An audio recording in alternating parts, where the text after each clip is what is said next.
Maayong adlaw mga kagwardyang Bisaya.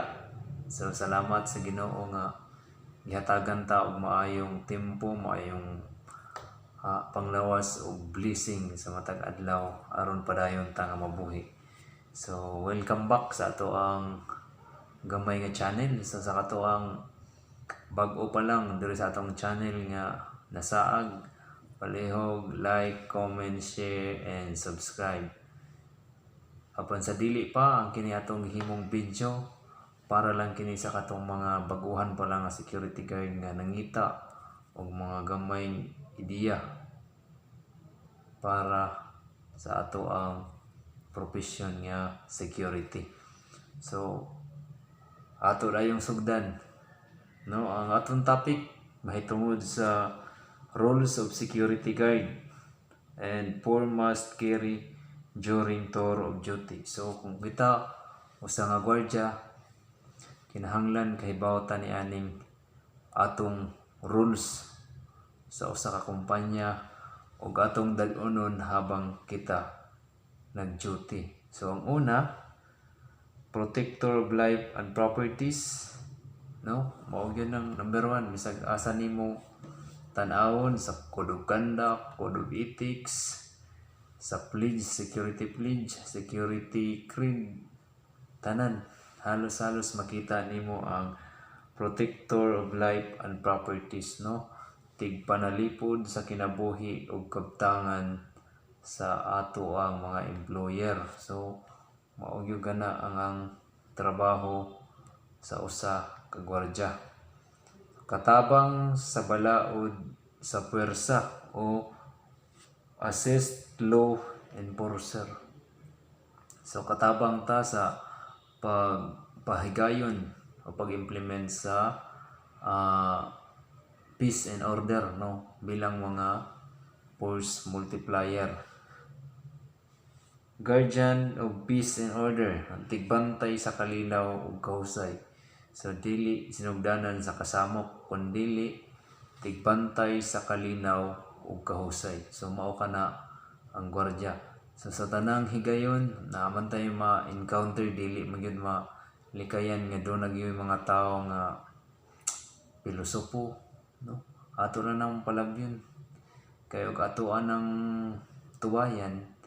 So may posibilidad gyud nga naagi mga pagbikil. So aron malikyan kita nga mga gwardya, so kinahanglan nga kasabot ta, no, ug mungadto na nga ni ana nga punto. So mundang na ta, pasagdan lang nato siya kay ingon pa sa Biblia, ang malumanay nga pag-istorya sa makapaayo sa loob sa tao, pero ang taas nga pag-istorya makapaisog sa tao. So number 4, symbol of public trust and confidence. So simbolo sa pagsalig sa publiko. So pag kita naka uniform, bantayan ang establishmento na imo sulod nga tao. So ang mga tao once nga makasulod sa establishmento nga imong bantayan, so naa sila pagsalig nga sila safe diha tungod kay naata nga mga tanod, no. So mao kana ang upat nga rules sa security guard, no, na dili basta-basta. Ang kaaway sa gwardya kuan kanang kinahanglan do na gitay taas nga pagpaubos, kay og dili gani taas pagpaubos sa gwardya ay dali ra gid ta makagig-away. So dinhita sa upat, ang 4 must carry during tour of duty. So ang upat nga kinahanglan dad-on sa panahon nga kita mag-duty. So unsa man kining upat? So kita mga gwardya habang mag-duty ta, kinahanglan nga ato dyan dala-dala, no, una imong lisensya. So nganong kinahanglan magyud imong lisensya? Kay once nga mag-surprise visit ang susya nga maoy nag-regulate sa mga gwardya, so posible gyud ta nga matikitan og papaulion ka pa, No nganong nag-duty ka din ha nga wa man kay lisensya, no? Usa pa dako kayo og multa once nga madakpan ka nga nag-duty nga way lisensya, no?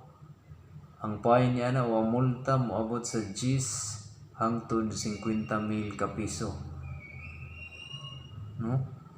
Maunang importante kayo nga daan nato ang ato ang lisensya. O halimbawa na isusya sad nga mo check nato, kinahanglan ato sang pangayuan ang susya og letter of authority nga nago sa authority nga mag-check sa imo o payon ang imong lisensya. Kaya ang uban doon na sa'yo nagpakaroon ingnon nga mga susya ang tuyo para kuhaon ang imong pusil, mga tulisan day, no? Beware ta na mga ka-Gwardyang Bisaya. So panduha, ID nimo sa inyong agency or sa kumpanya. So importante na nga sulot-sulot nato, no? Pangtulo, DDO or Duty Detail Order. So mao kining naghatag og authorize nimo nga mo duty diha nga establishmento.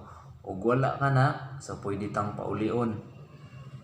Dili ta pwede maka-duty diha tungod way order sa ato nga dinha ta mo bantay. So pang-upat, permit to carry firearms. No, kinahanglan yan. Mas nanog na kay pusil nga da. Kaya ang gwardya, di man yung mahimo nga way dala nga pusil. Nay uban. Niyo na kolorom ko no. Permit to carry firearms. So dito nakabutang unsa nga pusil ang imuhang gida, pila ka bukbala, unsay serial number ani nga pusil. So tuwa dito tanan nga mga details dito. So maora ka na mga ka-Gwardyang Bisaya, inaot nga doon na po inadagdag sa inyong nahibawan karon sa atong topic. So dagong salamat ug utroon ko maayong adlaw.